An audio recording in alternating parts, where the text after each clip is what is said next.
Alors le matin, nous sommes en train de voir la conquête par l'esprit. Et là, pendant la prédication, toujours dans l'esprit de conquête, mais cette fois-ci, nous parlons de la conquête, c'est par la foi. Parce que nous aurons autant besoin de notre homme intérieur, mais également, il faut comprendre que la conquête, la possession de votre héritage en Christ, ça va se faire par la foi. Le bon combat du croyant, c'est le combat de la foi. La foi a toujours été attaquée, c'est-à-dire ce que Dieu a dit. Alors, il dit dans Hébreux 10, 38, c'est Dieu qui parle. Il dit que mon juste vivra par la foi. Il n'y a pas une autre façon de vivre, nous qui avons été justifiés par Christ, si ce n'est que par la foi. Alors, cette foi, comme nous l'avons vu, on l'avait introduit dimanche passé, elle est source de vie. Tout ce que la vie peut englober, avec tous ses dérivés, sa source, c'est la foi. C'est par elle que nous allons obtenir les choses avec Dieu. Alors, cette foi qui est source de vie, il est important pour nous de savoir comment elle naît, comment elle vient à l'existence. Parce qu'elle n'est pas en nous. Et selon Romains 10, verset 17, la Bible dit que la foi vient de ce qu'on entend. Et ce qu'on entend vient de la parole de Christ. Donc, c'est la parole de Christ qui fait venir la foi à nous. Sans la parole de Christ, cette foi-là, elle n'existe pas en nous. C'est un don de Dieu. Ça vient de Dieu. Et puisqu'il a dit que mon juste vivra par la foi, il est important pour nous de comprendre justement les mécanismes de cette foi. Donc, la foi vient de Dieu, la parole de Dieu est la source de la foi donc du croyant. Et là encore, comme vous le constatez, nous revenons encore sur la parole de Dieu. Elle est importante pour nous. On ne peut pas être chrétien, croyant, né de Dieu, et négliger la parole. Parce que la parole de Dieu que nous négligeons, mais c'est elle qui est la source de notre foi. Et c'est cette foi qui doit nous faire vivre. Alors ça veut donc dire, si nous négligeons la parole de Dieu, nous négligeons la foi, résultat, nous allons mourir. C'est-à-dire qu'un chrétien ne peut pas vivre la vie chrétienne sans la parole. Parce que la vie chrétienne se vit par la foi en Dieu. La vie chrétienne ne se vit pas au niveau visuel des cinq sens, elle se vit en esprit. Parce que Dieu, il n'est pas du domaine de nos cinq sens, il n'est pas abstrait. Dieu est une réalité spirituelle. Or, cette réalité spirituelle, nous allons la saisir par la foi. C'est pourquoi nous disons que la parole de Dieu, c'est elle qui est la source, c'est elle qui donne naissance. Et donc, vous comprenez également que la foi, elle naît de la parole, mais elle se nourrit également de la parole. Et c'est la même parole qui fortifie la foi. Parce que lorsque la foi est née, elle doit avoir un socle sur lequel elle se repose. Parce que votre foi est toujours fondée sur quelque chose. Elle se repose toujours sur quelque chose, c'est-à-dire la parole de Dieu.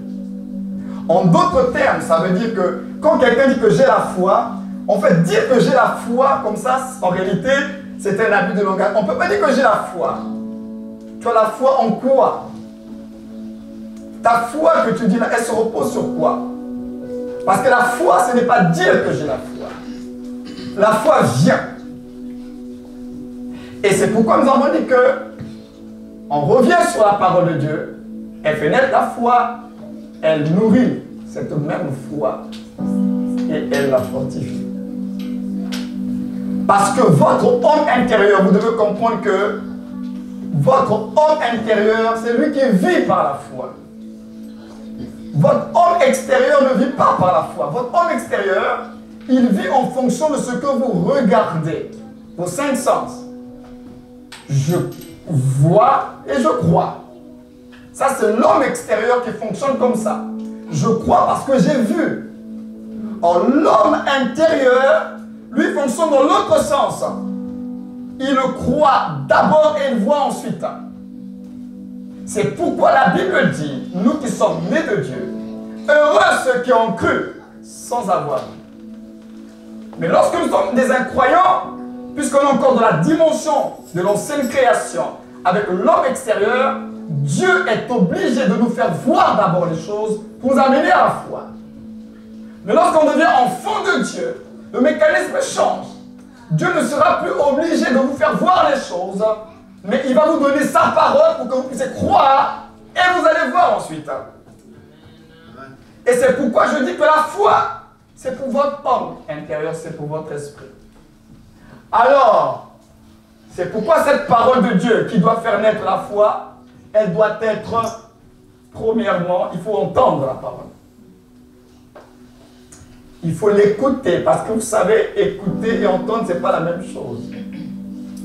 Entendre est une faculté de vos 5 sens, de lui. Vous entendez le sang. Lorsqu'on parle d'écouter, c'est prêter attention à ce que tu entends. En d'autres termes, écouter, c'est considérer attentivement ce que tu entends. Parce que quelqu'un peut te parler, tu entends, mais tu n'écoutes pas. Or, la foi, pour qu'elle naisse, ce n'est pas juste le fait d'entendre, il faut écouter, c'est-à-dire, il faut entendre et entendre, considérer attentivement ce qui est en train d'être dit. Si vous ne considérez pas attentivement ce que la parole de Dieu dit, ça ne va pas engendrer la foi. Donc la foi a besoin d'une écoute attentive, il faut de l'attention. Ce n'est pas juste écouter la parole. Il faut prêter attention à ce qui est dit. Donc, premièrement, il faut écouter, entendre. Et ce que vous avez entendu, il faut maintenant comprendre. La deuxième étape, il faut comprendre ce que vous êtes en train d'écouter. Parce que si vous ne comprenez pas ce qui est en train d'être dit, là également, à ce stade, la foi n'est pas encore née. Nous parlons de la naissance de la foi. Le processus. Entendre ne fait pas encore naître la foi. Parce que dans nos églises, on entend tous la parole. Nous lisons tous nos Bibles. Mais est-ce que tous avons-nous la foi? Non. La foi ne naît pas parce que tu as juste entendu ou bien lu. Il y a un processus. Alors, ce que tu as entendu là, considérez attentivement la parole de Dieu. Il faut comprendre toi-même ce qui a été dit. Parce que c'est la compréhension de ce qui a été dit qui va amener à la troisième étape qui est la conscience. La conscience avec la conviction que c'est vrai. Ce qui a été dit, c'est ça. C'est à cette étape-là. Ce n'est pas quand tu as entendu la première fois. Hein. Il faut comprendre pour amener cette conviction, cette conscience-là. Et lorsque la conscience commence en toi, alors tu vas passer, c'est là maintenant que ce que j'appelle la naissance des dispositions de la foi. À l'intérieur de toi, les dispositions de la foi vont commencer à naître. Une attitude intérieure, une assurance, une paix par rapport à la situation que tu vis. Quelque chose s'installe à l'intérieur de toi maintenant.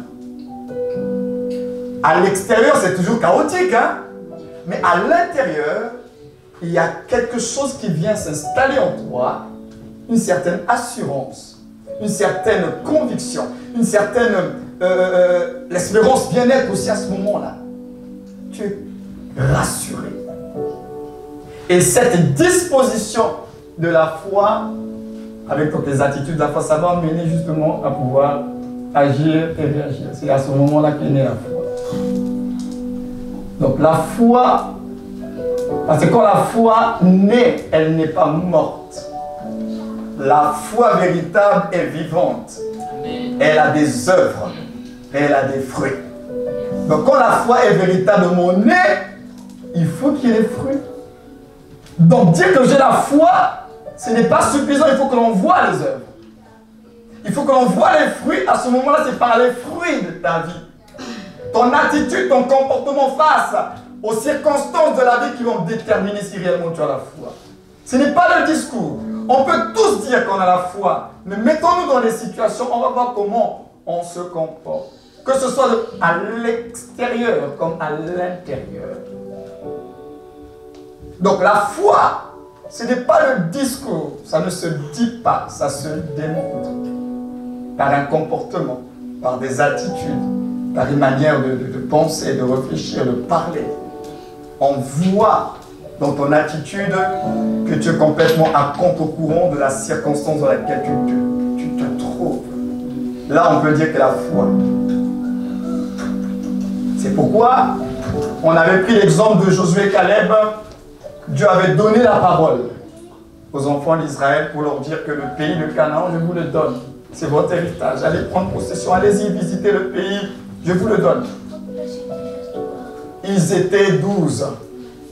Ils ont entendu. C'est pourquoi je vous dis, entendre ne fait pas naître la foi. Ce n'est pas au stade d'entendre. Ils avaient tous entendu. Ils avaient tous entendu la parole. Ils avaient tous écouté la promesse. Mais des 12 là, la foi est née chez qui? Parce que 12 qui ont entendu la parole, mais 12 n'avaient pas la foi. Donc, la parole de la foi a été donnée, comme je le dis, tous les 12 ont reçu la parole. Tu as libéré une parole de foi. Je vous donne le pays. C'est pour vous. Entrez en possession. C'est pour vous. Je vous le donne. Ils reçoivent la parole. Ils reçoivent la promesse. Tous. Et donc, ils étaient tous au stade d'avoir entendu. Mais est-ce que les 12 là ont considéré attentivement ce que Dieu a dit? Et c'est là que vous allez comprendre que la valeur des paroles, c'est en fonction de celui qui dit la parole. Si la personne qui parle, qui fait la promesse est un plaisantin, vous avez des raisons de douter de ses paroles. Si la personne qui fait la promesse, qui libère les paroles, c'est quelqu'un qui ne tient pas ses promesses, vous avez des raisons de douter de ses paroles. Mais quand la parole que vous entendez sort de la bouche d'une personne fiable, fidèle, juste, qui respecte les délais, vous avez des raisons de faire confiance. À ce moment-là, le regard que vous avez sur celui qui a libéré la parole, est-ce que vous connaissez l'auteur de la promesse? Qui est-il? Si Dieu dit que je vous donne le pays, alors qui est Dieu? Parce que finalement, lorsque vous savez, lorsque nous remettons en question la parole de Dieu, c'est une offense pour Dieu. Mais en même temps, c'est révélateur que nous ne le connaissons pas assez. Parce que le Dieu qui a déployé sa puissance en Égypte, en manifestant des plaies comme jamais l'Égypte n'avait connu, leur permettant de traverser une mer à pied, leur permettant pendant 40 années d'être nourris tous les jours, marchant avec eux à travers la colonne de feu et de nuée, vivant dans le surnaturel, buvant à un rocher. Ils ont baigné dans le surnaturel, ce peuple-là. Dieu leur a montré qu'il était leur Dieu.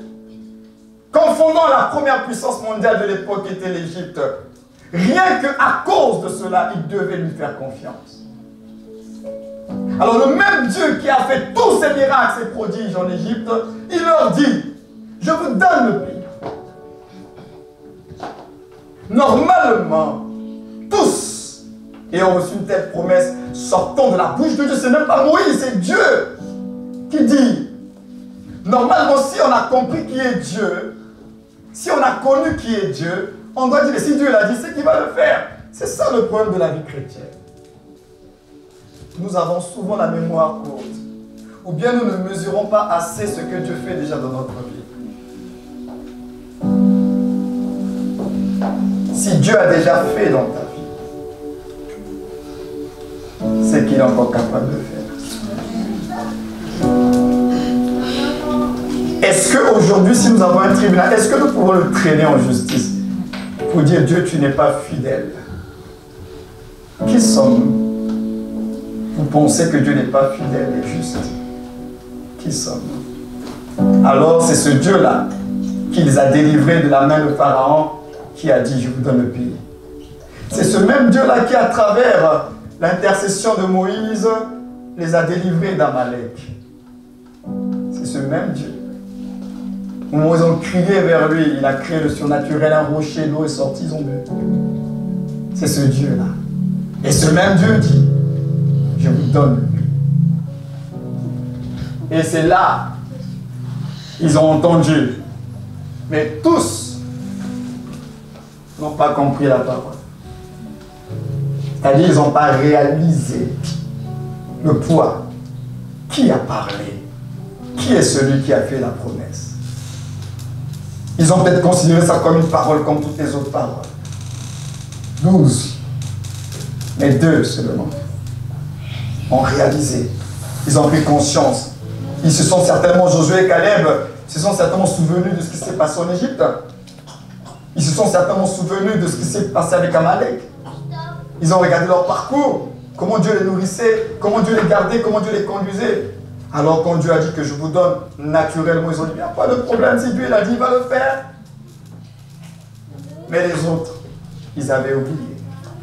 Oh, que Dieu nous aide à ne pas oublier ce qu'il a déjà commencé à faire dans nos vies. Je prie que Dieu t'aide à ne pas oublier ce qu'il a déjà commencé à faire. Il n'y a rien de pire que de ne pas être reconnaissant à l'égard de Dieu. Frères et sœurs, si tu es encore là, c'est la grâce de Dieu.